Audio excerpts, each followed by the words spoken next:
sobre infecções na UTI, antibióticos, né, puxando um pouquinho para a UTI também, e sobre os novos conceitos de sepse e choque séptico. Tá? Hoje eu dou uma empolgada às vezes nessa aula, porque tem muita coisa para falar. É muita coisa legal que tem para aprender aqui na parte de infecção, né, da infectologia, principalmente voltado para a UTI. Eu vou tentar mostrar um pouco para vocês de forma geral, certo? Para vocês usarem tanto na urgência, tudo, mas com enfoquezinho, né? Com aquele pezinho sempre na UTI. Vamos começar falando sobre as definições antigas do que era sepse. Tá? Hoje a gente vai ser até em sepse, não é infecção, qualquer infecção aleatória. A gente vai tratar os conceitos de sepse. Aqueles conceitos de sepsis antigos, né? O conceito que não se usa mais, ele usava os critérios do CIRS, que a gente viu lá na primeira aula sobre o paciente grave. Os critérios de paciente grave, os critérios do paciente inflamado. Então ele utilizava esses critérios e ele puxava dois ou mais desses critérios para classificar que o paciente estava inflamado e possivelmente teria uma sepse. Um desses critérios seria justamente a temperatura, que poderia estar com febre maior do que 38 graus ou hipotérmico menor do que 36. O outro critério seria uma frequência cardíaca acima de 90, frequência respiratória acima de 20, certo? Note que aqui tem uma diferença em relação ao Quicksilver, que seria de 22, que a gente já viu também, tá? Aqui frequência respiratória acima de 20, ou o PCO2 lavando, né? Uma vez que está com a frequência alta, o volume minuto aumentaria, esse PCO2 estaria abaixo de 32, ou o leucograma, né? A leucocitose acima de 12 mil, ou leucopenia abaixo de 4 mil, até mesmo com a presença de 10% de bastões, né? Aquelas formas mais jovens e maturas dos leucócitos que apareceriam numa resposta inflamatória mais exacerbada. E aí, para classificar que o paciente teria uma sepse, que ele teria uma condição patológica mais grave, a gente pegava dois desses critérios para fechar CIRS e uma evidência de infecção. Então o cara tinha dois desses critérios e tinha um catarrento, era catarrento, ou então ele tinha um sinais de infecção urinária, tá? Então qualquer evidência de infecção já ajudaria com os critérios de CIS e a gente diagnosticaria sepse nesse paciente. Mas o fato dele ser séptico antigamente não significava muita coisa, porque a gente tinha a classificação de sepse grave, que é o atual conceito de sepse hoje. É quando tem um acometimento de órgãos ou sistema. Então, quando o paciente estava inflamado com algum critério de infecção, com alguma evidência de infecção, e com algum órgão ou sistema acometido, a gente chamava ele de sepse grave. E choque séptico era justamente aquele paciente que a gente tinha que usar a droga vasoativa após a ressuscitação volêmica. A gente viu na aula passada que o quadro de choque por choque distributivo, ele merecia uma boa ressuscitação volêmica, uma vez que o problema dele era a vasodilatação, né? A queda da resistência vascular sistêmica. E aí a gente tinha que preencher esse intravascular com muito soro, né? Muito líquido. E mesmo se ele não respondesse, a gente tinha que talvez até entrar com droga vasoativa. E aí, em 2017, veio o novo conceito de sepse, né? O Survive Sepsis Campaign 3, o Sepsis 3, ele veio trazendo algumas diferenças. A primeira diferença foi que sumiu a definição de sepse grave, né? Não existe mais esse conceito de sepse grave. Ou o paciente tem sepse, que é justamente quando ele já tem acometimento de órgão e sistema, ou ele vai estar em choque séptico. E essa primeira fase, né, essa primeira etapa ali que a gente usava o CIRS, ele substituiu pelo Quick SOFA. Tá? O Quick SOFA e o SOFA são os novos critérios utilizados que eles trouxeram em 2017. Tá? O Quick SOFA é um score muito mais sensível, na verdade ele é extremamente sensível e muito pouco específico. Tá? O Quick SOFA ele traz um conceito para a parte hemodinâmica, um conceito para a parte neurológica e um conceito para a parte respiratória. A parte hemodinâmica seria uma hipotensão, uma pressão sistólica abaixo de 100. O conceito para a parte neurológica seria uma alteração do status mental, tá? Então, se o paciente tivesse Glasgow 15 normalmente, ele poderia estar com 14, 13, 12, 11, a gente já considera. Alguns trazem como menor do que 13. Eu gosto de falar alteração do status mental, porque se o paciente previamente for um paciente, sei lá, acamado, sequelado de AVC com 10 de Glasgow, não necessariamente ele pontua aqui, sugerindo uma infecção ou algum status neurológico alterado por um novo problema, né? Ele já tinha isso daí. Então, alteração do status mental de base. E na parte respiratória a gente tem a taquipneia, tá? E lembrando aqui, ó, de maior que 22 e não 20 como é nos critérios de CIS. Também aqui 2 critérios ou mais já sugere um grande risco de piores desfechos, tá? Então qualquer paciente que vocês encontrarem na urgência, na UTI, em qualquer no PSF da vida, que apresentar que apresentar 2 ou os 3 critérios aqui, você já considera que esse paciente tem um grande risco de ter piores desfechos. E todos esses pacientes que apresentarem 2 ou mais, 2 ou 3 critérios desses, você merece fazer o SOFA, que é a complementação da parte hemodinâmica respiratória e neurológica com a parte metabólica, basicamente, tá? Então o SOFA, ele vai avaliar 6 grandes órgãos e sistemas: a parte respiratória, a parte hematológica, a parte cardiovascular, hepática, sistema nervoso central e renal. Tá? Então, como é que a gente vai avaliar isso daqui? A parte respiratória a gente vê pela relação PF. Tá? Quanto você ganhar 2 ou mais pontos aqui também, você já considera que esse paciente está muito grave. Tá? E ele já merece, inclusive, ser considerado um paciente séptico, pensar em usar antibiótico terapia nesse paciente.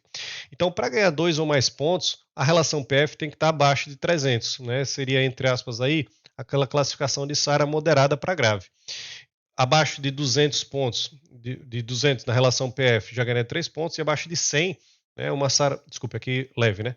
Leve, moderado e grave. Então, quando você já tivesse uma SARA, ou seja, uma reação inflamatória aí no seu pulmão, você já considera que ele está com a parte pulmonar alterada, né? Com o sistema respiratório alterado. Na parte de coagulação, a gente vai observar o sistema hematológico e a gente vai considerar só e exclusivamente as plaquetas. Tá? As plaquetas, se tiver acima de 150 mil, elas não tem problema. Então, o paciente com 180, 200 mil de plaqueta, tá ok. Agora, abaixo de 150 mil, ele já começa a pontuar, sendo mais relevante se tiver abaixo de 100 mil plaquetas. Tá? A gente já começa a ganhar 2 pontos. No sistema cardiovascular, a PAM aqui maior ou igual a 70, certo? Presta atenção que não é 65, tá? Ou abaixo de 70 já começa a pontuar, mas de fato o que é que vai gerar pontuação para o paciente pensar em colocar antibiótico ou não, é o uso de droga vasoativa, certo? Então, dopamina, dobutamina ou até mesmo a noradrenalina já começa aqui ó, ganhando 3 pontos. Então, o paciente ressuscitou a parte volêmica, com soro, com cristalóide, e ele não melhorou, precisou utilizar droga vasoativa, entende-se que esse paciente já está com estado grave, com comprometimento do sistema cardiovascular, certo? Nesse caso aqui, né, pode dizer também que ele está em choque. A parte do fígado, da parte hepática, a gente vai ver com a bilirrubina, tá? Então, normalmente não se pede a bilirrubina nos exames de rotina, mas a gente consegue enxergar se o paciente está ictérico ou não. Então, um paciente que vier com a face amarelada, né, com aquela coisa ictérica, mucosa, mucosa ocular e tudo, você já vai se tocar que ele deve estar com bilirrubina alterada, mas você também já vai começar a ter esse feeling que, pô, esse paciente está mais grave, a parte hepática dele está alterada. Sistema nervoso central, a gente já vai bater o olho aqui, né? Se tiver alterado, ó, 15, 13 ou 14, você vê que ganha um ponto, por isso que abaixo de 13 é aqui mais considerado, certo? Mais perigoso. Mas lembrar que isso daqui, todos esses itens aqui, são alterações do que era normal para o paciente previamente. Tá? Então, por exemplo, aqui no último mês, como eu pego a parte renal que eu vejo creatina, não adianta eu pegar um paciente que já vinha com 5 de creatina naturalmente, a vida toda dele há 10 anos, desse jeito, e eu considerar que, pô, esse cara aqui está com 5 de creatina, eu vou somar 3 pontos nele aqui, eu vou começar antibiótico. Não, aí é doideira, não tem nada a ver, certo? Você tem que ver de acordo com o basal do paciente. Lembrar também que aqui na parte renal, sempre que eu pergunto, a galera responde ureia e creatina, certo? É creatina e débito urinário que a gente vai ver. Então, uma oligúria, né, uma anúria, a gente vai considerar que esse paciente também teve lesão na parte renal, certo? Então, basicamente, o que é que a gente vai ver no paciente? A gente vai chegar hoje para o paciente, vai olhar para a cara dele e vai ver os 3 primeiros critérios do Quick SOFA. Ele tem hipotensão, ele tem alteração de status mental, ele tem taquipneia, pô, pontuou aqui 2 pontos, vamos fazer o SOFA dele. De forma breve, rápida, você colhe uma gasometria, checa os exames laboratoriais de hoje do paciente, vê se ele está com noradrenalina ou não, vê se ele está ictérico, a parte neurológica você já fez e checa lá o balanço hídrico do paciente. Bater o olho nisso daí, você já vê se ele tem alguma alteração. A gente faz isso de rotina, né, lá na UTI, de forma até sistemática, né? A gente nem para pensar muito nessa tabela, mas todo dia a gente checa basicamente isso tudo no paciente.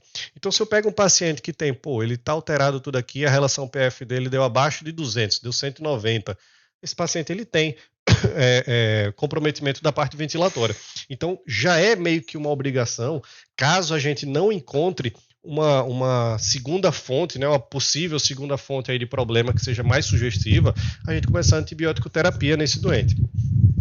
Então, por que eu falei isso agora? Porque esse daí foi o que o pessoal apresentou lá no primeiro Sepsis 3 que eles mostraram, né, em 2017, quando saiu, apareceu isso daí.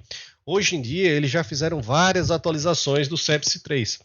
Uma das atualizações foi justamente não só considerar o Quick Sulfa. Então hoje ele fala assim, ó, o Quick Sulfa ele é massa, ele é top, mas ele é muito sensível, ele é muito pouco específico.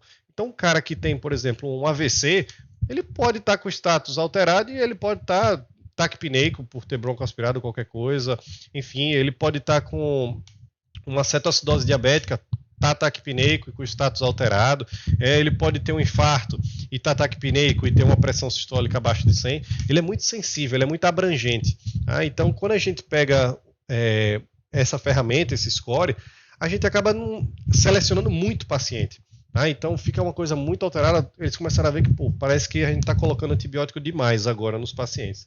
E aí eles reconsideraram reutilizar o CIS, os critérios de CIS, e os critérios de NILS que a gente já aprendeu na primeira aula. Então, todos esses 3 critérios aí para paciente grave, eles servem muito bem aqui, né, nessa fase inicial do reconhecimento se o paciente está séptico ou não. Além dessas 2 tabelinhas aí, eles, né, como eu falei, eles mataram lá a definição de sepse grave. Se o paciente tem um desses órgãos e sistemas aqui acometidos, eu bato o martelo que ele está em sepse. E se ele está em sepse, ele é um paciente grave que merece um tratamento com antibiótico de forma imediata. Tá? A gente não pode esperar, vou pedir uma cultura, vou pedir um raio-x. Não, a gente começa e depois vê o que é que deu. Deixa eu ver se tem mais alguma outra atualização importante. Ao longo da aula a gente vai falando as outras, do corticoide e tudo mais.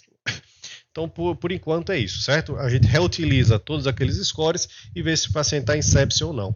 Caso esse paciente, né, ele não responda ao primeiro tratamento com a soroterapia, né, com o uso de cristalóides, e ele precise utilizar droga vasoativa, a gente vai cair na aula anterior, né, que é o quadro de choque e do tipo distributivo por causa de séptico, né, por causa de um distributivo séptico, distributivo por causa de sepse.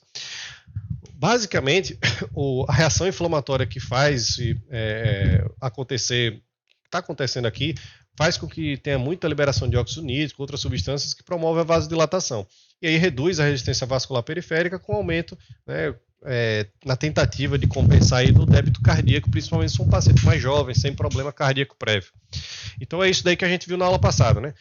Tá em choque distributivo, o que é que acontece? Acontece vasodilatação, reduz a resistência vascular periférica, o vaso fica todo dilatado e o conteúdo que está ali dentro, o sangue que está ali dentro, ele não preenche bem as paredes do vaso, né, o interior do vaso. E aí a pressão intravascular fica baixa. O que é que o coração tende a fazer? Caiu a pressão sistêmica, caiu a resistência vascular periférica, eu vou aumentar a contratilidade, eu vou dar taquicardia, eu vou fazer mecanismos compensatórios, né, para regular aí o meu sistema cardiovascular. Esse ponto de vista aqui, você nota que a primeira coisa que você pode fazer aqui é fazer com que esse vaso contraia. Então, ao invés de só hidratar o paciente e preencher esse lumen, que agora não está bem preenchido, né, com hidratação, você pode fazer drogas vasoativas. E a melhor droga vasoativa que ficou muito bem estabelecido, né, vários estudos aí, foi a noradrenalina. Mas outra droga que está muito bem cotada, né, é a vasopressina, que a gente também viu quando falou de drogas vasoativas na aula passada. A vasopressina ela entra como coadjuvante aí da noradrenalina. Então, basicamente, a gente começa com a noradrenalina, né? Pode começar, inclusive, junto à hidratação, mas lembrando, né, aí com bom senso, se eu começo junto ali só porque eu já quis fazer essa vasoconstrição, eu não digo logo que meu paciente está em choque, né, porque pode acontecer de eu começar a hidratar e aí ele melhorar e eu desligar a noradrenalina do paciente. Mas notem que essa fala não significa que, se meu paciente está com droga vasoativa, eu posso fazer hidratação na tentativa de reduzir, né, de desmamar a droga vasoativa. Cuidado com isso, tá? Às vezes o paciente está lá com, sei lá, está já sendo tratado há 5 dias com noradrenalina, aí vai alguém, pô, tá com noradrenalina, eu vou tacar soro aqui nesse paciente, porque eu vou preencher o vaso e vou tirar a noradrenalina. Cuidado com isso, porque isso daqui é na fase aguda, certo? É na fase imediata ali que você acabou de identificar o problema do seu paciente. Então você vai hidratar, vai preencher e vai usar a droga vasoativa. Caso o paciente use noradrenalina, vasopressina, depois de uns 2, 3 dias, já perdeu o time, certo? Aí já está uma fase inflamatória mais avançada que ele não vai responder bem. É capaz até dele piorar, caso você continue fazendo muita hidratação. Então a fase de hidratação, de preencher aí com o que, entre aspas, está faltando, são nas primeiras horas. E a gente fala isso, né, a golden hour, que a gente vai ver no próximo slide. Outra coisa que a gente tem muito bem, né, tranquilamente aí, sabendo que dá certo, é o uso de corticoide, principalmente a hidrocortisona, uma dose aí de 200 a 300 miligramas por dia. A gente pode usar 50 miligramas de 6 em 6 horas para bater 200, ou 100 miligramas de 8 em 8 para bater os 300. Eles vão dar uma sensibilizada ali nas catecolaminas e a noradrenalina vai, entre aspas, fazer mais efeito, vamos dizer assim.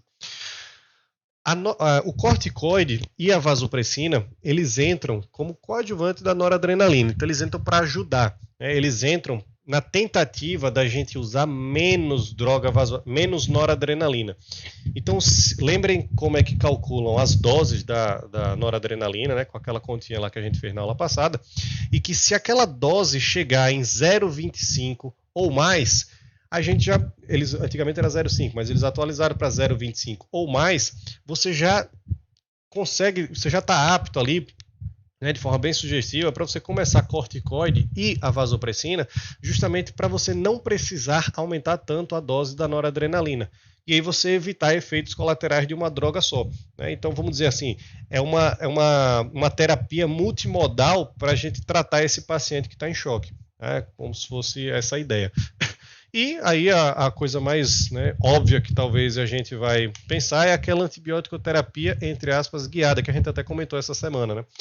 Eu não sei o que é que eu vou ter que matar, qual é o bicho que está infectando aqui, mas eu sei que tem uma infecção pulmonar e o cara veio da comunidade. Então eu vou usar um antibiótico que consiga cobrir bem os germes da comunidade e que filtre bem, né, que pegue bem no pulmão. O paciente veio aqui com sinais sugestivaços de infecção urinária e ele é paciente de home care, ele é recorrente no hospital. Então eu já começo a pensar em uma droga para bicho mais resistente e que funcione bem, que pegue bem no trato urinário. Tá? Então esse manejo aí, por mais que seja um tiro no cego, é, entre aspas, uma coisa mais guiada, né? Não é tão cego assim que você vai entrar. E você vai entrar isso na primeira hora, né? Então, esse bando aí da primeira hora, da Golden Hour, a gente meio que arrastou ele para mesmo no Service 3, tá? Então, o que é que eu tenho que fazer logo na primeira hora? Ele traz aí uns conceitos de nas primeiras 3 horas, se você não arranjar nada, né, os bom o suficiente para justificar, você tem que tratar. Mas a ideia é que a cada hora que se passe, aumenta aí em torno de 7% o risco de óbito do seu paciente. Então você tem que tratar o mais rápido possível. E aí o tratamento mais rápido possível nessa primeira hora, ele engloba tanto a antibiótico terapia quanto o pedido de alguns exames. E aí quais são esses exames? Muito fácil, né? Aqueles exames laboratoriais, então eu tenho que pedir a creatina, eu tenho que pedir bilirrubina, né? Eu tenho que pedir pegar aqui ó, a gasometria para ver a relação PF, para acompanhar o lactato, tá? Então são esses exames laboratoriais que a gente vai pedir. Eu tenho que fazer a minha hidratação rigorosa, né, com o uso da droga vasoativa, caso seja necessário, ou até mesmo de forma concomitante. Eu tenho que pedir as culturas do meu paciente, tá? E aí de forma o mais guiada possível. Pô, tô pensando que é pulmão? Tenho que pegar um aspirado traqueal. Tô pensando que é urina? Tenho que pegar uma urocultura. Tô pensando que é um sangue, é um paciente que tem um catéter antigo ali, parece estar infectado? Eu tenho que pegar uma hemocultura. Pô, não sei o que é, pode ser qualquer coisa ou pode ser mais de uma coisa. Pega as culturas todas que você quiser, certo? Mas o mais guiado possível. E começar a antibiótico terapia, né? Que seria o tratamento da raiz do problema, né? Base, que a gente acabou de falar. Então, lembrando, o mais importante é esse bundle todo ser aplicado nos pacientes mais graves. Quem são os pacientes mais graves? É aquele paciente que está dando um espirro, que você acha que pode ser alergia? Não, é aquele paciente que tem sepse ou choque séptico. Então, o paciente que tem disfunção de órgãos e sistema. Esse é o novo conceito de sepse que a gente tem que carregar para o resto da vida, ou até atualizarem no SEPS 4. E o paciente com choque séptico, aí nem se fala, né? Tem que tratar mesmo de forma imediata, porque o paciente está grave, está com disfunção. Além da disfunção, ele está com cianose, ele está com a pele fria, né, pegajosa, está com aqueles sinais todos de choque que a gente viu. Ó, vale o asteriscão aqui, né? Que no choque séptico pode ser que no início, né, por ser distributivo, ele não venha cianose, pele fria e pegajosa, tá? Ele venha com a pele mais quentinha, com tempo de enchimento capilar até ok, porque tá tudo vasodilatado. Né? Pegadinha aí. E aí, quando a gente começa a falar em antibiótico terapia, a gente tem que entender um pouco dos antibióticos. Quais são esses antibióticos que a gente vai utilizar? Né? Os antibióticos, eles, entre aspas, eles começaram, né, a ser utilizados muito aí de forma mais deliberada com o uso da penicilina, né? A penicilina G cristalina, a penicilina criada lá para tratar principalmente a galera da guerra, né, tratar as gonorreia do povo. Então, assim, ela começou a ser muito difundida porque essas penicilinas eram injetáveis, né, era intramuscular. Então, o pessoal estava lá no meio da guerra, usava a penicilina e tratava as infecções de pele que tinha. Então, ficaram muito famosas, né, vamos dizer assim. Era muito... Ó, a penicilina salvou o nosso soldado da guerra, entendeu? Então, era muito escandaloso, vamos dizer assim, o uso da penicilina. E aí logo começou a aparecer as bactérias mais resistentes à penicilina. Tá? Então, quando a gente fala que começou a aparecer, não é que a penicilina induziu a resistência das bactérias, certo? Lembrar que essa penicilina, ela era produzida já por fungo, Penicillium notatum. Então, a penicilina já existia na natureza. Assim como as bactérias resistentes, né, que desenvolveram essa resistência, já existiam na natureza, né, porque elas tinham que sobreviver a esses fungos. Então, na verdade, a penicilina, o uso dela, né, principalmente discriminado, fez com que as bactérias resistentes às penicilinas elas se destacassem mais. As outras foram morrendo e aí as infecções que foram acontecendo foram das mais resistentes. Então, o que, a galera foi pensando? Pô, vamos fazer agora penicilinas sintéticas. Né? Quais são as penicilinas sintéticas? A amoxicilina, né? A piperacilina, o famoso, né? A amoxicilina com clavulanato, depois o tazocin, que é a tazobactam com a piperacilina, o unazin, né? Que é esqueci agora do unazin, pô, não é possível. Vou lembrar. Esqueci a substância enfim, depois eu lembro. O unazin. E aí, qual foi o problema desses três, né? Principalmente da amoxicilina clavulanato, né? O Avalox da vida e o unazin. É que esses dois, eles eram tomados via oral. Então, da mesma forma que intramuscular, ficava muito fácil o acesso. Então a galera começou a passar de rodo, a galera ia na farmácia, comprava amoxicilina clavulanato, comprava o unazin, ampicilina e subactam, unazin, pronto, lembrei. Comprava esses dois de roda e ia tomando. Eu tô com infecção de garganta. Às vezes era uma gripe, besteira, pô, era Covid. E aí tomava, era um negócio de doido. Tá? Então não podia. E aí foi criada até lei no Brasil. É porque vocês são os jovens. Mas você ia na farmácia, até hoje assim, né? No interiorzinho assim, você consegue comprar na farmácia antibiótico sem receita. Mas teve que ser criado lei justamente para dar uma freada no uso indiscriminado dos antibióticos. Tá? E aí, pelo uso também, né, das penicilinas sintéticas, ao mesmo tempo as bactérias foram se resistindo e a galera foi dando, vamos criar novas classes, vamos procurar novas classes de antibiótico. E aí foi se desenvolvendo as cefalosporinas. E a gente tem a cefalosporina de primeira, segunda, terceira e quarta geração, né? Fala-se na quinta geração.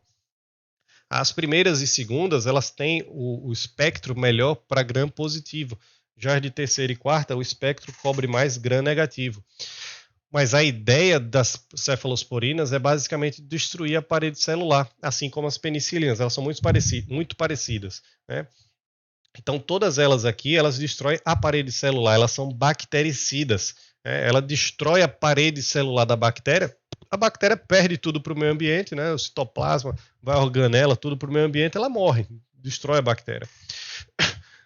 Ao mesmo tempo que foi se utilizando cefalosporinas, as bactérias que eram resistentes foi começando a tomar espaço. E a galera, pô, os beta-lactâmicos, né, as cefalosporinas com anel beta-lactâmico, elas não estão dando conta. Mesmo a de terceira, quarta geração não está dando conta. Então a gente tem que procurar outros antibióticos. E aí foram se utilizando os carbapenêmicos. Os carbapenêmicos, ertapenem, meropenem, imipenem, todos eles com anel o anel também beta-lactâmico, né, de certa forma, carbapenêmicos, eles também destroem a parede e eles têm uma característica ou outra em comum. Né? O PKPD desses antibióticos aqui, a farmacocinética e a farmacodinâmica deles, o ideal deles, a farmacodinâmica, é que eles tenham vida mais, vamos dizer assim, o tempo, a dose de uso deles para ser efetiva, já que é para destruir a parede, uma dose ideal por mais tempo. Então a onda deles sempre tem que estar um pouco alta ali, a dose no organismo sempre tem que estar um pouquinho alta. Então começou a onda dele, eu usei um antibiótico, começou a cair a dose de antibiótico no organismo, a gente já dá outro para voltar aqui o pico. Volta o pico. Então fica uma onda sinusoide aqui nesse paciente. Por isso que a gente usa todos eles aqui de 8 em 8 horas, de 6 em 6 horas, tá? Ao contrário de outros antibióticos, como os glicopeptídeos, como os aminoglicosídeos, como as quinolonas, né, como os polipeptídeos. Então a gente tem vancomicina, a gente tem a micacina, a gentamicina, a tobramicina, a gente tem a ciprofloxacina, a gente tem aqui a polimixina B, tá? Então esses antibióticos aqui, eles destroem a parede celular. Pô, começaram a ter resistência a tudo, inclusive aos carbapenêmicos. Então a gente tem que procurar agora não algum antibiótico para destruir a parede. Esses caras já resistiram a tudo. A gente tem que procurar outras formas de destruir a bactéria. Então pegaram a vancomicina e, pô, o problema aqui eles destruem a parede, destruindo, vamos dizer assim, o construtor da parede, né, o pedreiro da parede. Eles iam lá e matavam o cara. Então não conseguia construir a parede rompia. Era quem botava as ligas de tijolo. Aqui eles destruíam basicamente o cimento da parede. Então destruía a liga que juntava tijolo com tijolo. Então a vancomicina é meio que outro tipo de antibiótico, né? Outra forma de destruir a bactéria. Só que também ia acontecendo resistência. Então, o aminoglicosídeo ele já entra no citoplasma da bactéria e destrói lá a unidade 30S do ribossomo. Então tem outro mecanismo de ação completamente diferente, certo? As bactérias que tinham resistência aqui, pô, não tem nada a ver isso daqui, esse antibiótico daqui. Então, esse daqui, ó, por exemplo, por ele ter que destruir os ribossomos da bactéria, não adiantava você ficar dando doses baixinhas e mantendo essa dose, né, vamos dizer assim, mantendo essa dose em um nível sérico constante. Você tinha que dar uma dose muito alta para fazer o efeito de passagem, para matar o máximo de bactéria possível, né, destruir um monte de ribossomo possível e conseguir matar um monte de bactéria pela falta de produção das proteínas que os ribossomos não vão deixar de produzir. Então, os aminoglicosídeos, eles viram que é melhor você utilizar como? A micacina, 1 grama uma vez por dia. A gentamicina, ao invés de usar 80 de 8 em 8, é para usar 240 uma vez só. Então, tem essas particularidades. Pô, eu não quero bater nos ribossomos, eles desenvolveram mecanismo de resistência aos aminoglicosídeos. Então, eu quero destruir agora as DNA girases, eu quero destruir a fonte de replicação, né, dessas bactérias, o DNA dela, os RNA dela. Então eu vou destruir com quinolona, vou usar ciprofloxacina, por aí vai, certo? Existem classes muito diferentes. Então, entendendo isso daqui, a gente tem que colocar na cabeça, primeiro, que não existe antibiótico mais forte ou mais fraco. Né? Existe antibiótico que pega um espectro diferente ou não, ou igual até, de uma determinada bactéria. Então, não é porque eu não consigo destruir minha bactéria com alteração da parede que eu não vá conseguir destruir minha bactéria por matar aqui os ribossomos dela. Mas também não quer dizer que eu conseguindo destruir a parede, a bactéria ela não seja resistente ao aminoglicosídeo, por exemplo. Então não existe um mais forte ou mais fraco. Eles podem ser meio que um contrário ao outro, aí, dependendo do mecanismo de resistência. E quando a gente fala em paredes, né, a gente vale lembrar também, né, vale relembrar aqui que as gram-negativas elas têm uma parede mais fina do que as gram-positivas. Então a gente lembra aqui que as gram-negativas lá da micro, elas coram em rosinha, né, um vermelhinho aqui, um rosinha, claro. E as gram-positivas elas coram em roxo. Porque na verdade quando você joga aqui o corante, eles grudam bem na parede e quando você joga o álcool para tirar, essa daqui limpa bem o corante, porque a parede é fininha, então fica bem rosáceozinho assim, bem clarinho. Já a gram-positiva que tem uma parede grossa, aí ela vai corar bem e sair muito pouco o corante dela, então ela fica mais roxa. Então note que as cefalosporinas, as penicilinas, né, elas destroem a parede. Então se as bactérias gram-positivas elas têm mais parede, pô, esse é o alvo para destruir a bactéria gram-positiva. Eu tenho que mirar na parede dela. Então a daptomicina, a linezolida, né, a vancomicina, a maioria dos antibióticos aí, eles vão tentar mirar na parede. Os bichos que destroem a bactéria gram-positiva vai tentar mirar na parede. Ao contrário da gram-negativa, né, porque a gram-negativa tem uma parede fininha. E além da parede fininha, ela tem uma membrana fora aí do citoplasma, né, para fora da membrana plasmática, essa membrana periplasmática, outra membrana diferente, que passa da parede e cria um espaço periplasmático aqui, ó, entre a parede celular e essa membrana externa. Esse espaço aqui, olha o que acontece, as miseráveis elas jogam aqui, os antibióticos eles chegam aqui, eles têm que entrar para destruir essa parede celular. Só que aqui elas minam esse espaço aqui com beta-lactamases. Então a gram-negativa ela desenvolve muita coisa para ficar resistente contra os beta-lactâmicos. Porque ao contrário da gram-positiva, a gram-positiva vai jogar a beta-lactamase e vai embora, vai para o meio ambiente aqui. Ele não fica fixo em um lugar, então é muito difícil dele destruir dessa forma. Ao contrário aqui das gram-negativas, que minam esse espaço aqui com beta-lactamase, e aí os beta-lactâmicos eles não conseguem atuar de forma efetiva na parede celular. Tá? Outra forma aqui que a gente vai ter, por exemplo, de mecanismo de resistência, né, já falando um pouquinho, é essas porinas aqui, essas proteínas que fazem com que o antibiótico possa entrar ou não. Né? Essa daqui, né, por exemplo. E outra forma de ter resistência é quando a gente tem bombas de efluxo, que a gente vai ver daqui a pouquinho. Numa outra imagem fica mais fácil.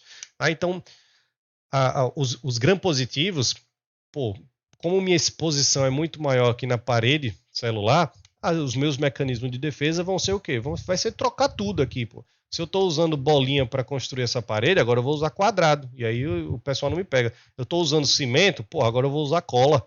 Certo? Eu estou usando pedreiro, agora eu vou chamar o interno para grudar os bichos aqui. Certo? Então eles tentam mudar o máximo possível para que o antibiótico não faça efeito na sua parede celular. E aí, falando de mecanismo de resistência, a gente tem que entender muito bem esse conceito aqui. Quanto menos mecanismo de resistência a minha bactéria tem, menos gasto de energia ela tem. Né? Então, é uma bactéria que, vamos dizer assim, ela corre mais rápido, ela pega alimento mais fácil, ela consegue se proliferar mais fácil nesse ambiente. Já uma bactéria que é cheia de resistência, pô, ela não está de cuequinha, ela está de armadura, ela é pesada, ela anda devagar, ela não consegue se desenvolver bem, ela não consegue comer bem. Então a bactéria que em condições naturais, na hora de brigar com as bactérias que não têm resistência, ela não se desenvolve muito. Quais são esses mecanismos de resistência que a gente acabou de falar? Ela destrói o antibiótico, ela muda o sítio de ação do antibiótico, ela possui bomba de fluxo que pega o antibiótico que está dentro do citoplasma, joga ele para fora, ela modifica as porinas para o antibiótico não entrar, pô, passa a bolinha, mas quadrado não passa.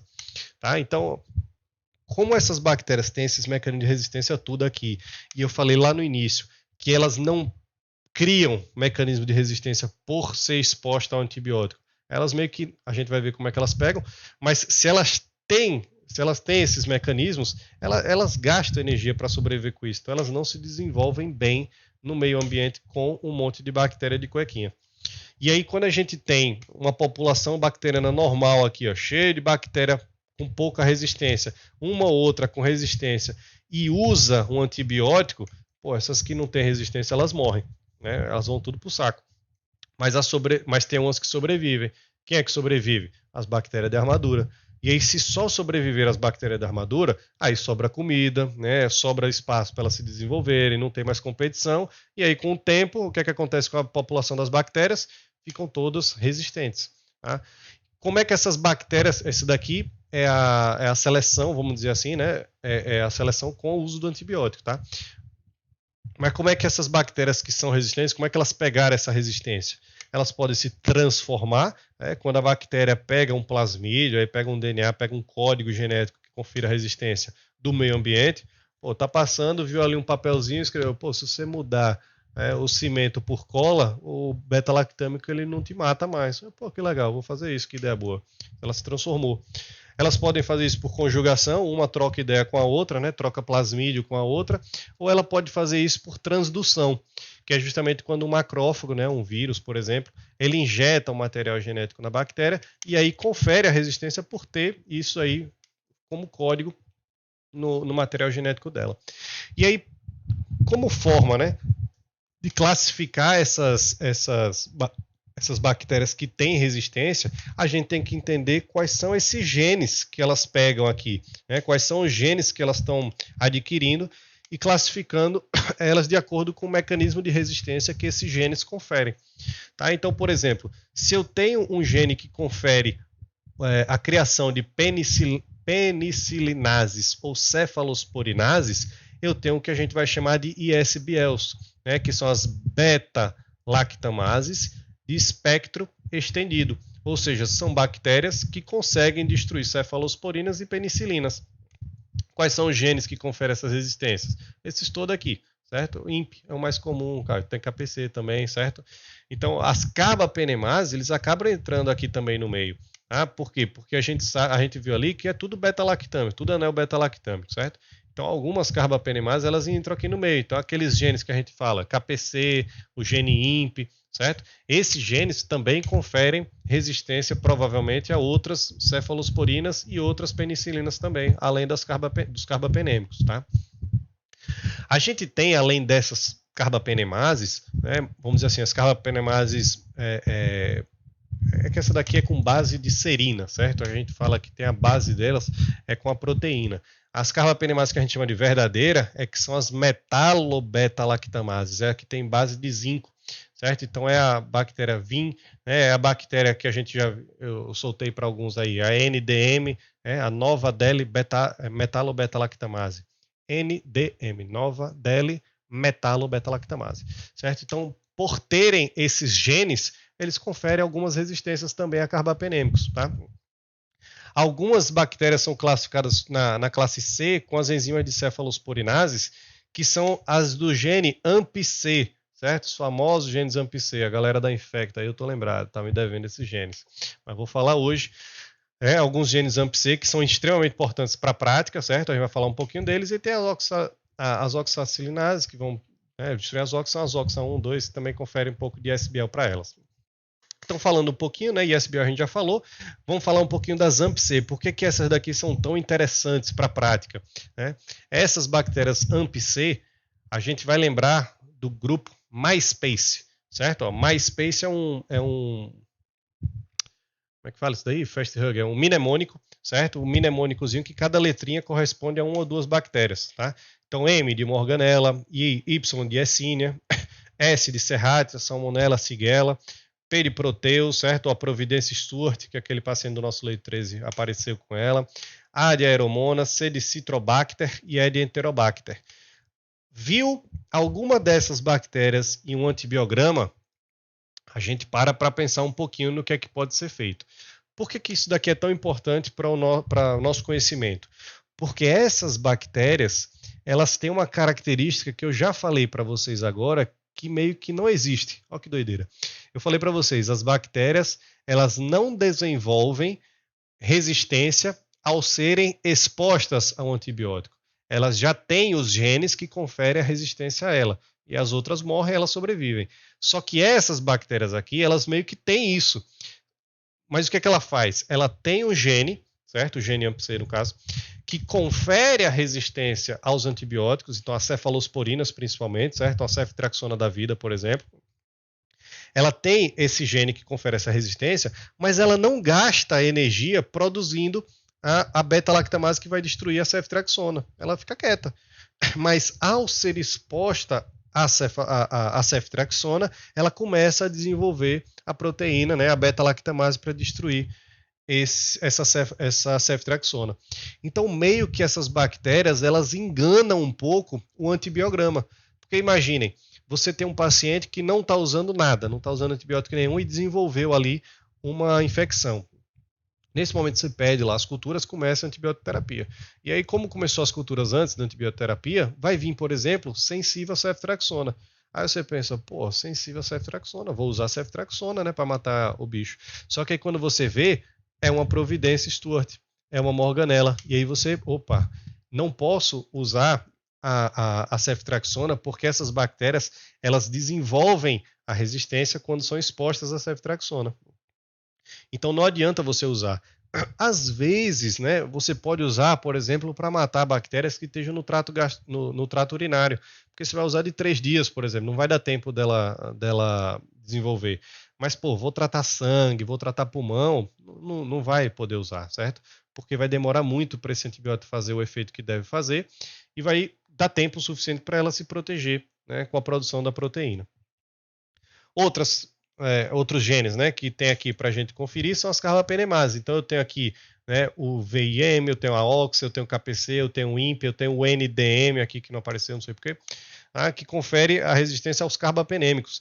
Então, por exemplo, eu não tenho condição de tratar com ceftriaxona. Alguns infectos nem gostam de usar cefepime e não gostam de usar tazocin para essas bactérias com AMP-C. Então ele já tem aí uma licença poética, vamos dizer assim, para usar carbapenêmico. Mas tem bactéria que também tem resistência às carbapenemases, tá? E aí, como eu disse, essas carbapenemases, né, elas vêm com a base delas de serina, que é de proteína, ou de zinco, que é a metálica. Então, essas bactérias, elas têm alguns antibióticos que são mais específicos para tratar. Pô, eu tenho uma resistência a tudo. Pode meropenem, imipenem, tá tudo resistente. Eu vou tratar com o quê? Existe um antibiótico que a gente chama de togena, né, que é a combinação da ceftazidima com o avibactam, desculpa, com a Astreonan, e agora eu buguei a cabeça. Que eu vou tratar justamente como se fosse uma amoxicilina com clavulanato. Um vai atuar de fato e o outro vai defender. Já, vamos dizer aqui, ó, a ceftazidima, ela vai ser uma cefalosporina de terceira geração e o avibactam vai ser meio que o protetor dela. Então a ideia de usar o clavulanato é justamente para proteger a amoxicilina. Só que o clavulanato, ele meio que é uma cobaia. Ele se joga lá na frente, as beta-lactamase come o clavulanato e a amoxicilina vai por trás e atua como antibiótico. Já o avibactam, ele vai na frente e destrói as beta-lactamase. Então a ceftazidima ela fica livre para ser utilizada, justamente porque o avibactam foi lá e protegeu. Tá? Já as bactérias que desenvolvem carbapenemase com base de zinco, elas são tratadas muito bem com Astreonan, que é outro tipo, é um monobactâmico, né? Outra classe de antibiótico que vai tratar bem e passar reto aí por quem tem carbapenemase com base de metal, né? De zinco. Só que aí pense, se existe uma bactéria que tem gene com carbapenemase positiva aqui, por exemplo, os NDMs, que vão, né, conferir essa resistência aos carbapenêmicos, essa bactéria tem tudo, ela tem resistência de classe ISBL, ela tem resistência para cefalosporina, para penicilina, tá? Então não adianta você usar também o Astreonan sozinho.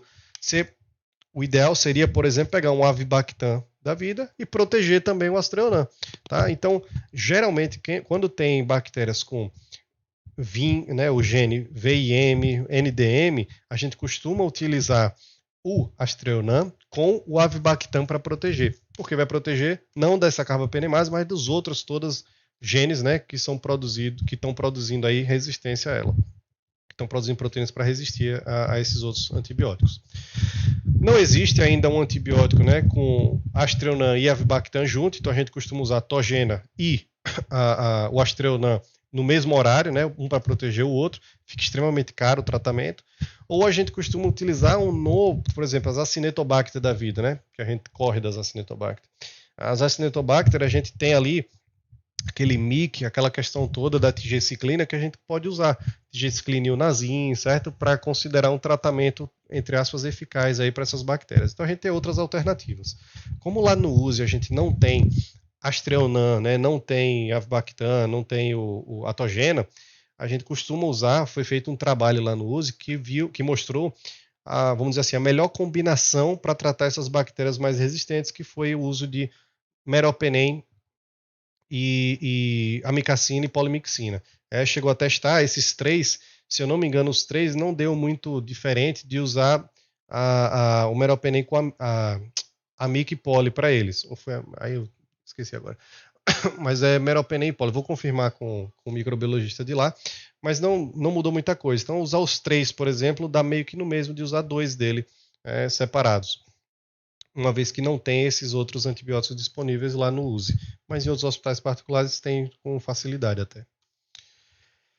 Então, beleza, a gente já aprendeu bastante sobre, né, os mecanismos de defesa contra a destruição da parede celular, né, as cefalosporinas, os carbapenêmicos, mas lembrar que existem outros tipos de mecanismos de defesa, né? São, por exemplo, a bomba de efluxo. Então, o antibiótico ele passa pela porina, entrou, mas aí tem uma bomba de efluxo que pega o antibiótico e joga para fora, tá? Essa mudança, então, bomba de efluxo é um tipo de resistência que não vai deixar o antibiótico, por exemplo, a amicacina, um ciprofloxacina, entrar aqui no citoplasma e fazer o efeito dela. Aqui mesmo ele já manda para fora de volta. Outro mecanismo de defesa é trocar essa porina aqui. Pô, tá passando aqui bolinha, tá passando triângulo, mas não passa esses antibióticos aqui maiores. Por quê? Porque minha porina ficou mais estreita. Eu não deixo passar.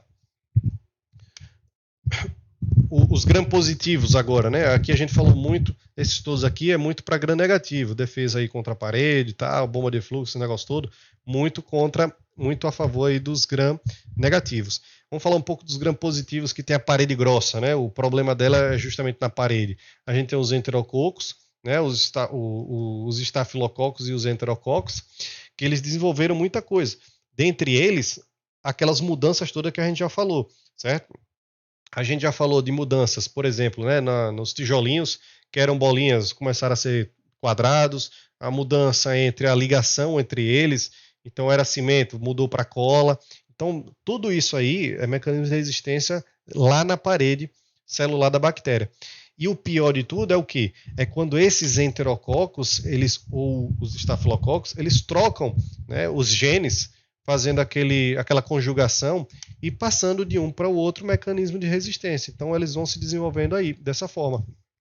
Então, por exemplo, o gene MECA, né, o famoso gene MECA, ele troca a proteína que se liga na penicilina. Ele troca de 2 para 2A, então ele muda o sítio de ação dessa proteína. Já o VAN-A e o VAN-B são genes que sintetizam DALA-DELAC, né, que muda justamente esse sítio de ligação. Então é basicamente isso daí que eu falei, não precisa decorar essas coisas não, mas muda e estraga o efeito do antibiótico. Então, por exemplo, as bactérias elas podem passar, né, por conjugação, eu botei essa besteira aqui. E a gente fala agora de fungo, certo? Tudo que eu... Passando um pouquinho mais rápido aqui, porque tudo já foi dito antes. Fungo não foi falado nada, certo? Fungo tem algumas particularidades. Quando a gente fala em fungo, a gente fala principalmente nas infecções fúngicas, a gente vai lembrar que infecção fúngica, de fato, no pulmão, a gente vai considerar se for aspergilose, se for aqueles bichos de fungos oportunistas, né, os pacientes com imunodeficiência. A gente não precisa tratar cândida, né, no sistema pulmonar. Então, pedir uma secreção traqueal, veio cândida, você ignora aquele negócio ali, certo? Você não vai tratar o fluconazol, não vai fazer nada disso se o paciente veio cândida no trato pulmonar. Mas você vai pelo menos considerar que ele tem, né, um órgão a mais com cândida presente. Então, se você vai fazer o Candida Score, um dos itens lá é ter vários órgãos infectados, vamos dizer assim, contaminados com a cândida. Tá? Então você considera, eu não vou tratar não, mas tem cândida no pulmão, certo? Apareceu aqui, chegou a crescer mais de sei lá quantas colônias. Eu vou considerar aqui que se eu for pensar em tratar uma candidemia, vai participar aqui do score, certo? Já na sonda vesical, né, no trato urinário, o meu detalhe é que se eu trocar a sonda, geralmente eu resolvo o meu problema, tá? Então, primeira coisa aqui que a gente vai falar sobre coleta de culturas é que o ideal, todas as vezes que forem coletar culturas, principalmente a urocultura no caso, seja trocada a sonda. Vai pedir urocultura? Troca a sonda, bota uma novinha lá, sem contaminação, sem nada, e coleta a urina do paciente, tá?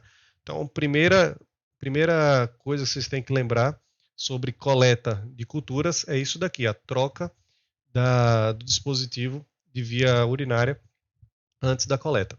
Mas se realmente, pô, o cara tá ruim e tal, troquei, continua com febre e apareceu essa cândida aí na urina, eu trato com fluconazol.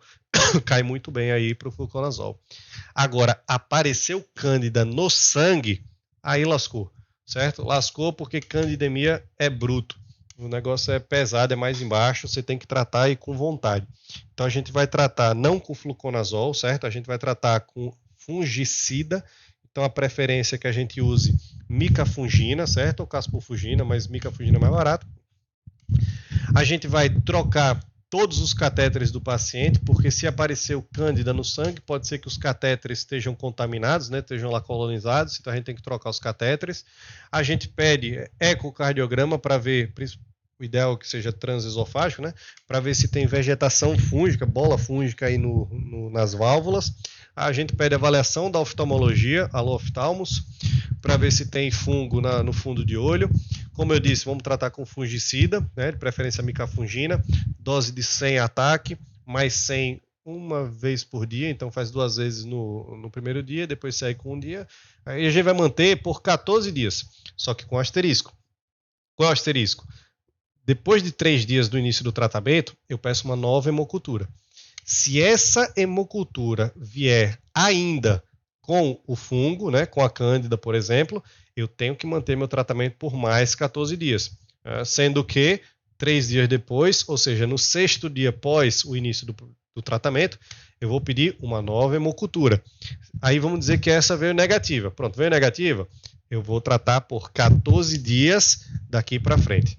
Então é 14 dias a partir do primeira cultura negativa, certo? Então, em teoria, seriam 17 dias de tratamento, tá? 14 dias após a primeira hemocultura negativa. Beleza? Então a gente vai, cândida no sangue, troca os catéteres, ecocardiograma, avaliação do oftalmo, fungicida por 14 dias após a primeira hemocultura negativa. Então uma nova hemocultura com 3 dias e vê. Deu negativa, 14 dias a mais de tratamento. Tem que tratar, essa daqui é doideira. E aí, eu venho para essa parte da aula que eu falo sobre os diagnósticos de IRAS. Né? O que é IRAS? Não é injúria renal. É as infecções ou injúrias, vamos dizer assim, relacionadas à assistência em saúde. Então, o que é que eu vou pensar aqui? Pô, eu estou dando assistência ao meu paciente, mas eu desenvolvi alguma coisa relacionada a isso. Quais são essas coisas? Eu tenho infecção com sonda vesical demora, que aconteceu no nosso paciente recentemente. Eu tenho PAV, pneumonia associada à ventilação mecânica, infecção do trato urinário associada à sonda vesical demora, e eu tenho IPCS-LAB, né? Eu tenho uma infecção primária da corrente sanguínea. Eu recebi hoje à tarde, né, um antibiograma lá do outro hospital que mostrou exatamente isso. Eu poderia botar para vocês que ia ficar bonito. Mostrou exatamente isso. Um antibiograma que mostrou uma Klebsiella sensível ao meropenem e resistência a tudo. E na secreção traqueal apareceu a mesma Klebsiella sensível ao meropenem e resistente a tudo. Pergunta: essa infecção ela é primária da corrente sanguínea? Não é. Né? Ela veio de uma pneumonia e aí por translocação ela caiu na corrente sanguínea. Tá? Então, quando é que eu tenho uma infecção primária da corrente sanguínea? Quando eu tenho um bicho no sangue que não tem em outro lugar nenhum. Tá? E lembrar que, um bicho é negativo, anaeróbico, que apareceu no sangue. Não apareceu na secreção traqueal, não apareceu na urocultura. Mas, ele tem um abscesso abdominal, ele tem uma infecção de pele. Então, lembrar desses outros focos aí que podem acontecer. Mas esse slide aqui é para falar do diagnóstico de IRAS. Como é que eu faço o diagnóstico de uma infecção do trato urinário associado à sonda vesical de demora? Eu tenho que ter, primeiro, infecção do trato urinário, que a definição vai ser o quê? Febre ou sintomas urológicos. Então eu tenho que ter sintomas. Quais são os meus sintomas urológicos? É aquela famosa, né? Disúria, poliúria, certo? É quando eu tenho dor em região ali da bexiga, né? Vesical, aquela dor embaixo do ventre, tá? Então eu tenho sintomas urológicos. E aí eu tenho febre. Febre é uma coisa meio inespecífica, mas às vezes é a única coisa que vai guiar o nosso diagnóstico para ITU relacionado à sonda. Porque imagine que esse paciente está sedado e sondado. O paciente está sedado, ele não vai reclamar que está doendo a barriga, na região hipogástrica. Ele não vai dizer para você que está ardendo na hora de urinar, até porque ele está sondado. Se ele está sondado, eu não tenho como dizer quantas vezes ele está fazendo a urina. Né? Não sei dizer se ele está com poliúria. Tá? Então, é muito difícil da gente relacionar esses sintomas de infecção urinária no paciente em UTI.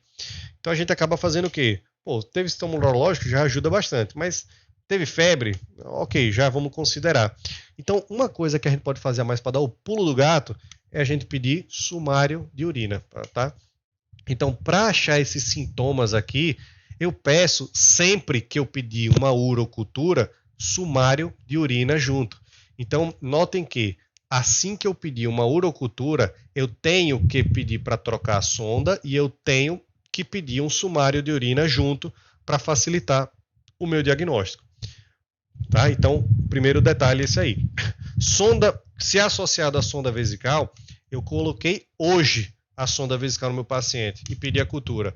Aí eu pedi a cultura, a galera foi lá, sondou e aí coletou. Pô, eu não posso dizer que é associado a essa sondagem vesical porque eu acabei de colocar. Se ele tinha infecção, veio antes disso. Então, para dizer que foi associado à sonda vesical, eu tenho que ter pelo menos 2 dias de sonda vesical nesse paciente.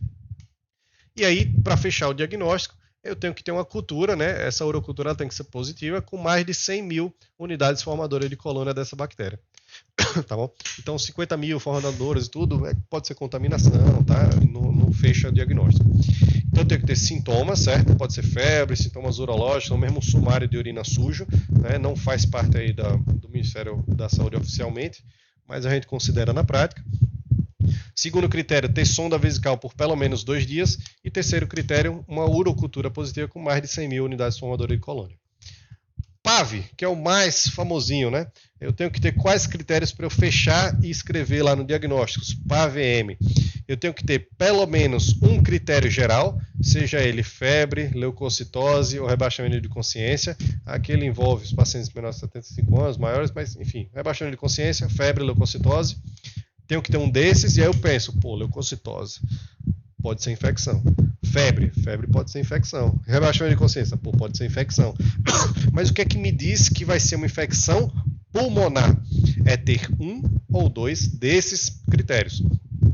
Presença de secreção, piora na relação PF, uma ausculta ruidosa, com ronco, pode ser com crépito, enfim, um ataque de espinéia, o paciente está super desconfortável, piorou, misturou com a secreção. Então, se eu tiver um desses critérios, eu já consigo dizer, pô, ele parece ter uma infecção e essa infecção parece ser pulmonar, tá? Já eu chego nesse asterisco aqui.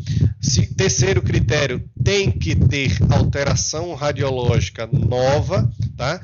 Então, assim como o diagnóstico de pneumonia da comunidade, eu tenho que ter um raio-x lá que mostre a consolidação, mostre lá o problema, aqui eu tenho que ter também. Eu tenho que ter um raio-x que mostre que o paciente desenvolveu, né, uma região ali que foi comprometida de forma nova. Ele não tinha isso antes e agora tem. Tá? Então, olha o detalhe. Sempre que eu pedir cultura de secreção traqueal, eu tenho que pedir junto uma radiografia de tórax. É obrigatório, inclusive para fechar diagnóstico de PAV. Não existe fechar diagnóstico de PAV se eu não tiver um raio-x daquele dia. Por quê? Porque um dos critérios é isso. Eu tenho que ter, assim, da mesma forma que a sonda, né? Eu tenho que ter pelo menos uma ventilação mecânica por 2 dias, 48 horas. Então não adianta você dizer, pô, esse paciente aqui ele foi entubado, passagem de caso, né? A vermelha chegou lá e entregou o paciente. Esse paciente foi entubado ontem e aí hoje ele fez febre, a gente diagnosticou PAV e começou a tratar. Errado. Errado porque se foi entubado ontem não teve tempo, né, pelos critérios do Ministério da Saúde, desenvolver PAV em si. Essa infecção deve ter sido antes da intubação. E aí eu tenho que ter também a cultura positiva. Então eu fecho esses 5 critérios. Qual é o asterisco? É que PAV é o único que não precisa de fato ter a cultura positiva. Se eu tiver 2 desses critérios aqui que relacionem a infecção respiratória, né, ao comprometimento pulmonar, eu posso não precisar da cultura ser positiva. Tá? Então, por exemplo, eu não estou conseguindo coletar culturas no meu hospital, acabou o material. Eu não vou conseguir diagnosticar ITU relacionado à sonda, não vou conseguir diagnosticar IPCS, certo? Aí vai ver o porquê, mas eu posso diagnosticar a PAV, porque mesmo sem a cultura, se eu tiver, por exemplo, um paciente que apareceu com secreção nova e ele teve queda na PF, ele já tem 2 critérios relacionados a pulmão. Então eu fecho o critério se minha máquina de raio-x estiver funcionando, certo? Porque eu preciso do raio-x. Mas com esses 4 aqui, eu já consigo fechar se ele tiver 2 desses relacionados ao pulmão. Fechou? Vamos para IPCS. IPCS, óbvio, tem que ter hemocultura positiva, aí tem que ter mesmo, certo? Porque, enfim, né? Não tem outro jeito. Se tem infecção primária de corrente sanguínea, tem que ter um bicho na corrente sanguínea. Para dizer que é laboratorial, vamos dizer assim, não sei porque esse lab na verdade, mas para dizer que é relacionado ao catéter central, esse catéter central tem que estar por pelo menos 2 dias em uso no nosso paciente. E aí tem aquele critério de que ele não pode estar relacionado a nenhum outro sítio do nosso paciente, para ser primária. Ele pode ter infecção de corrente sanguínea? Pode, mas para ser primária não pode estar em outro lugar nenhum, porque aí foi translocação, né, bacteriana. E aqui o detalhe, como a gente colhe esse sangue, né, da pele, a chance de contaminação é muito grande, certo? A pele tem muito bichinho, tá? Então a gente vai se preocupar principalmente com Staphylococcus aureus, que é a coagulase positiva. Os outros Staphylococcus todos aí, epidermidis, essas coisas todas aí, qualquer outro nome diferente, é Staphylococcus coagulase negativa. Tá? Então a gente não se preocupa tanto com eles. E para a gente ter vamos dizer assim, uma certeza de que é uma infecção ou uma contaminação de fato, a gente coleta sempre a hemocultura de 2 sítios diferentes. Tá? Então vamos aos detalhes aqui. Ó, os detalhes. Para a urocultura, na hora de solicitar a urocultura, eu tenho que pedir para trocar a sonda vesical antes da coleta e eu peço junto o meu sumário de urina. Obrigação. Na hora que eu peço a minha cultura de secreção pulmonar, eu sempre tenho que pedir uma radiografia de tórax para esse paciente. Porque se eu quero saber se tem infecção, eu quero saber se eu vou diagnosticar uma PAV. Para diagnosticar PAV, tem que ter radiografia de tórax com imagem nova, né, sendo acometido lá no pulmão. E para hemocultura, o meu detalhe é sempre pedir de 2 amostras de punções periféricas diferentes. Então, colho num braço, colho do outro. Colho de de uma femoral e colho do braço. Tá? E evitar ao máximo pegar de catéteres. Fechou? Isso daqui é slide importantíssimo para a prática clínica, principalmente do plantonista, que vai pedir esses negócios quando o paciente piorar lá no meio do plantão. Tá? Então, é muito importante isso daqui. Até para fins de consolidar dados, esse negócio todo para o funcionamento da UTI. E aí eu trouxe... Oi? Esse carro. Secreção pulmonar mesmo. Né? Então agora, para finalizar, eu trouxe um monte aqui de antibiograma para a gente dar uma olhada, certo? Vamos dizer que a gente fez lá uma infecção, o paciente, e eu pedi as culturas todas, e veio na urocultura uma Escherichia coli, com mais de 100 mil unidades formadoras de colônia, né? Tudo certinho por aqui, e sensível a isso tudo aqui, ó. O que é que ela é resistente? Ela é resistente a tazocin, certo? E ela é resistente... não tem aqui ceftriaxona, mas se ela é resistente a tazocin, muito provavelmente ela é resistente a ceftriaxona também. Então essa bactéria aqui, por exemplo, a gente classifica ela como ISBL, né? Ela é uma bactéria resistente a uma boa parte de cefalosporinas, né? Mas ela é sensível, por exemplo, ao cefepime, que é de 4ª geração. Ela é sensível à micacina, que vai ser tratada, né? vai ser atacada, vamos dizer assim, com a penetração do antibiótico lá dentro, né? Vai penetrar o antibiótico lá no citoplasma da bactéria. Aqui, ceftriaxona, sensível. Acabou que ela é resistente a tazocin e sensível a ceftriaxona. Doideira. Tá? Mas ela é sensível também a meropenem. Então, assim, de certa forma, ela é bem sensívelzinha, né? Ela é bem tranquilinha de ser tratada. Deixa eu ver se tem algum detalhe a mais que eu botei essa bactéria aqui. Na verdade, eu acho que eu coloquei até esse antibiograma aqui para a gente lembrar da nossa máxima de por que a gente começa antibiótico e pede as culturas. Por exemplo, se eu comecei, sei lá, por qualquer motivo, eu comecei um meropenem nessa paciente, ele é sensível, beleza, tranquilo. Mas se ela é sensível também a ceftriaxona, é sensível a cefepime, eu posso descalonar esses antibióticos para esses outros aqui. Tá? Então eu posso trocar inclusive com uma gentamicina, eu posso trocar por uma amicacina, que eles são muito bons para tratar, né? Os aminoglicosídeos são muito bons para tratar bicho de urocultura, de trato urinário. Tá? Então eu posso descalonar antibióticos. Lembrar dessa parte aí. Então esse antibiograma aqui foi para lembrar desse descalonamento que é possível, né? E é para ser estimulado. Já esse outro antibiograma aqui, olha o que aconteceu. Eu saí aqui de um aspirado traqueal, certo?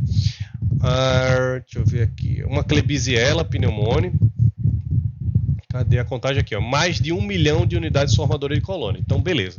Até que se prova o contrário, esse cara aqui está desenvolvendo uma infecção pulmonar. Tá? E vamos ver agora o antibiograma dela. Aí já complicou. Resistente.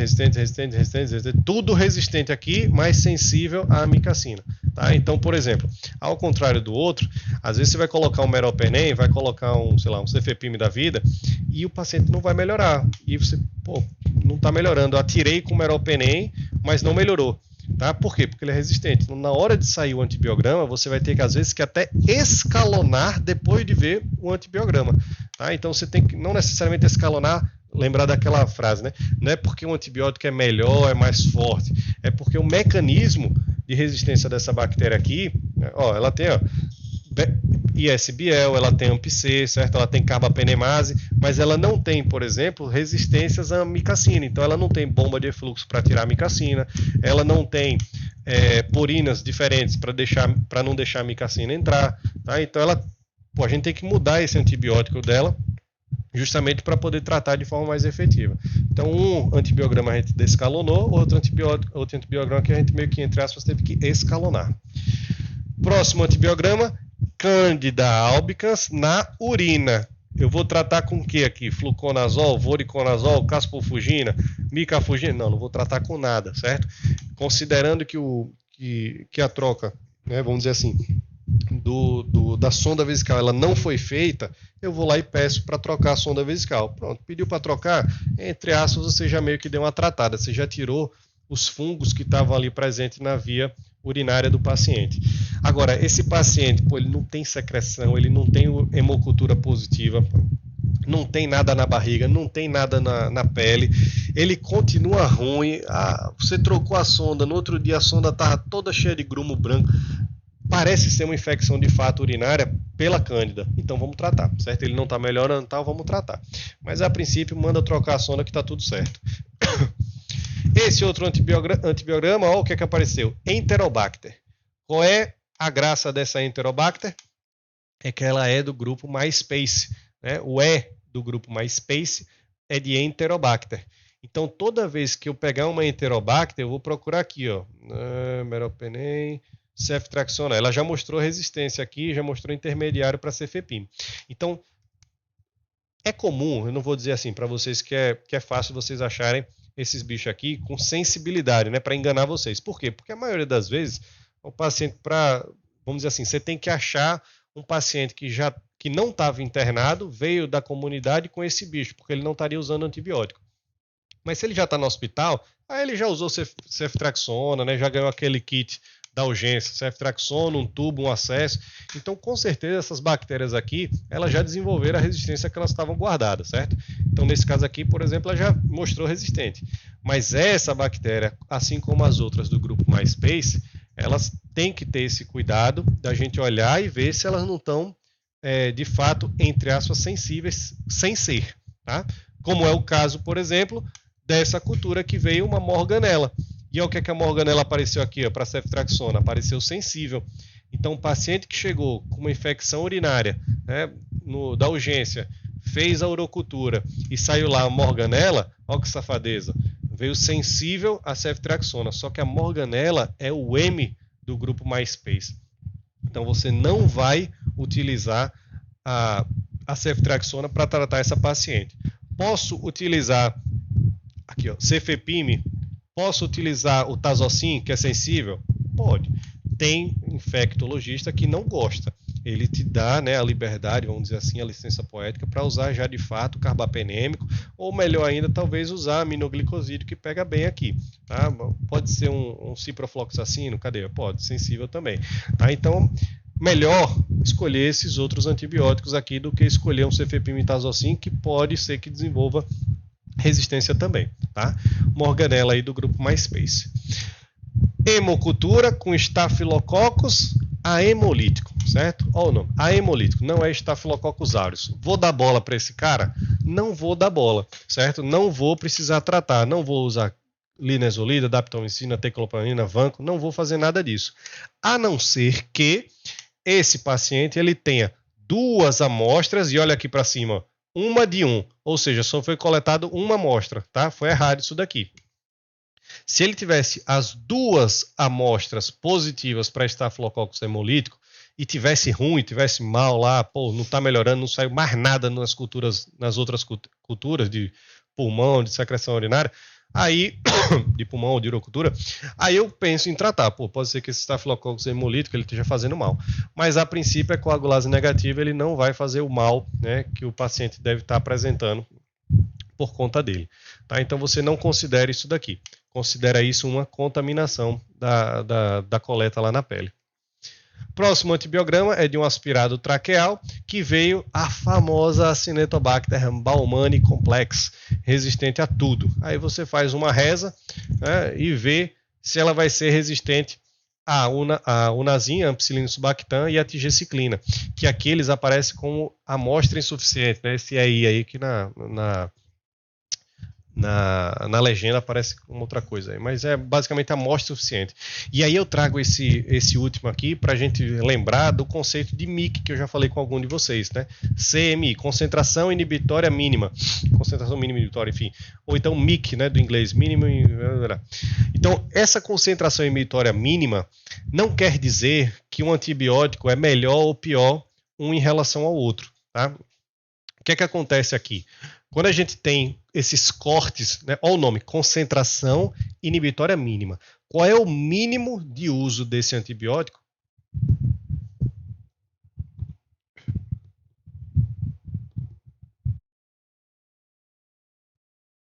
Opa, acho que deu problema no microfone, voltei.